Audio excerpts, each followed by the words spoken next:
Malcolm X's decision to enter the mainstream of the struggle heralds a hopeful sign on the sickeningly dismal scene of brutalized nonviolent passive resistance. An extremely important fact is that Malcolm X is the first Afro American leader of national standing to make an independent trip to Africa since Dr. Du Bois came to Ghana. This may be the beginning of a new phase in our struggle. Let's make sure we don't give it less thought than the State Department is doubtless giving it right now. And another, Malcolm X is one of our most significant and militant leaders. We are in a battle. Efforts will be made to malign and discredit him. I simply believe this kind of reception 5,000 miles from America. The officials of the press had even arranged to pay for my hotel expenses, and they would hear no objection that I made. They included T.D. Buffo, the editor-in-chief of the Ghanaian Times, G.T. Anum, the managing director of the Ghana News Agency, Kofi Batsa, the editor of Spark and the Secretary General of the Pan-African Union of Journalists, and Mr. Cameron Dudu, and others. I can only thank them all. Then during the beautiful dinner which had been prepared by Julian Mayfield's pretty Puerto Rican wife, Anna Livia, she was in charge of Accra's district health program, I was plied with questions by the eagerly interested black experts from America who had returned to Mother Africa. I can only wish that every American black man could have shared my ears, my eyes, and my emotions throughout the round of engagements which had been made for me in Ghana. And my point in saying this is not the reception that I personally received as an individual of whom they had heard, but it was the reception tendered to me as a symbol of the militant American black man, as I had the honor to be regarded. At a jam-packed press club conference, I believe the very first question was why had I split with Elijah Muhammad and the Nation of Islam. The Africans had heard such rumors as that Elijah Muhammad had built a palace in Arizona. That's a page out of Malcolm X. Go through some books here.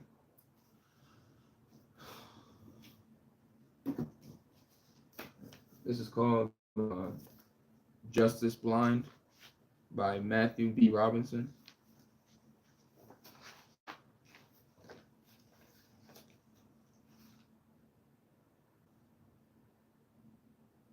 Think about the disadvantage police already face when a crime has been committed.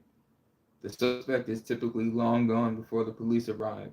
It is estimated that 75% of all crimes are cold crimes in which a suspect is not caught at the scene of the crime. Robleski, 2006. Given that policing in the United States is largely reactive and dependent on citizen reports, it is very difficult to do a good job of clearing cases by making arrests. Thus, the majority of crimes that are committed do not lead to an arrest. Of course, the likelihood of clearing a case by arrest is a function of the type of crime committed. Murders are the most likely type of street crime to lead to an arrest for several reasons. First, murder victims are always discovered by police. Second, the crime is heinous in nature, so police take the offense very seriously. Third, in about half of murders committed in the United States, the victim is killed by an acquaintance or relative.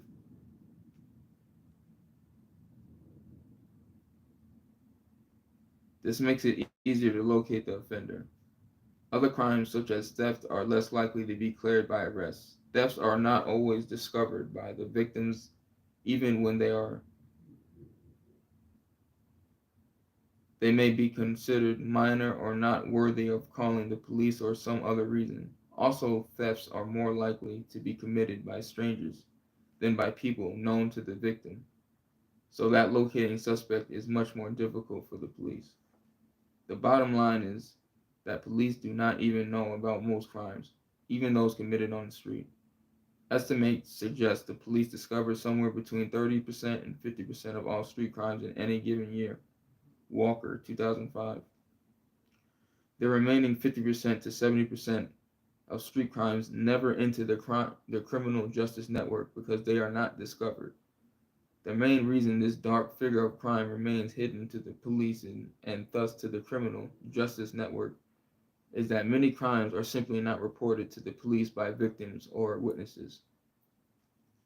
For reasons that are not the fault of police, law enforcement is highly ineffective at apprehending suspects and therefore at reducing crime and injustice. Furthermore, with about 800,000 sworn police officers in the United States for a population of 300 million Americans, there are only about 3 police officers on the street for every 1,000 people. If only 5% of these 1,000 persons are serious repetitive criminals, as suggested by Criminal Careers Research, this would mean that, on average, there are only 3 police officers on the street for every 50 career criminals. E.g., see Wolfgang Figlio and Selin, 1972. And this figure includes only street criminals. It does not include those who commit white-collar and or corporate crimes.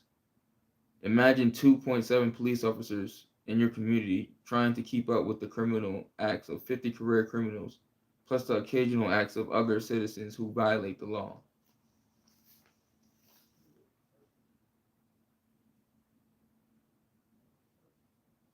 Police investigation, the second stage in the criminal justice process, begins when the patrol officer responds to the scene of the alleged crime.